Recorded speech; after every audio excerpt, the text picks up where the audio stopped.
வருத்தமான விஷயம். ஒரு இனிமையான குணம் கொண்ட இனிய ஒரு தம்பி.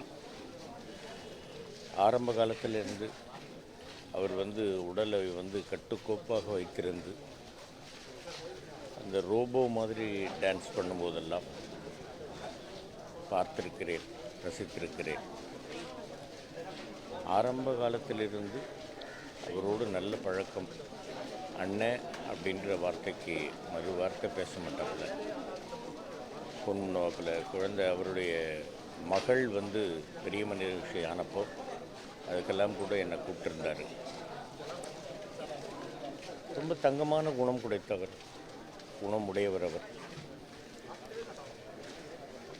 உடம்பு சரியில்லாமல் போச்சு. அதுக்கப்புறமா நாங்கள் எல்லோரும் கோவா போயிருந்தோம். அப்போது ரொம்ப மெலிஞ்சு தான் காணப்பட்டார்.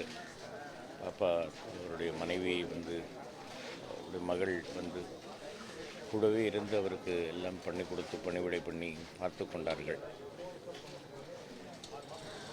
இறந்ததற்கு பிறகு இதுதான் காரணம் அதுதான் காரணம் அப்படின்னு குற்றம் குறை சொல்வதில் அர்த்தமில்லை.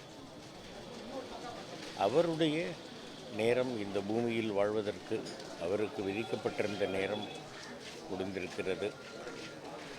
அவர் இந்த பிறப்பு போதும் என்று இறைவன் முடிவெடுத்திருக்கிறார். அவருடைய ஆன்மா பிரிந்திருக்கிறது.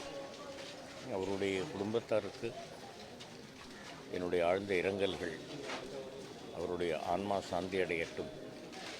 எல்லாம் வல்ல இறைவனுடைய திருவடி நிழலில் அவரது ஆன்மா நிலைப்பாரட்டும் அப்படின்னு வேண்டிக்கிறத தவிர வேறு வழி இல்லை. நல்ல ஒரு தம்பியை இழந்திருக்கிறோம். திரையுலகம் ஒரு திறமையான ஒரு நடிகரை இழந்திருக்கிறது.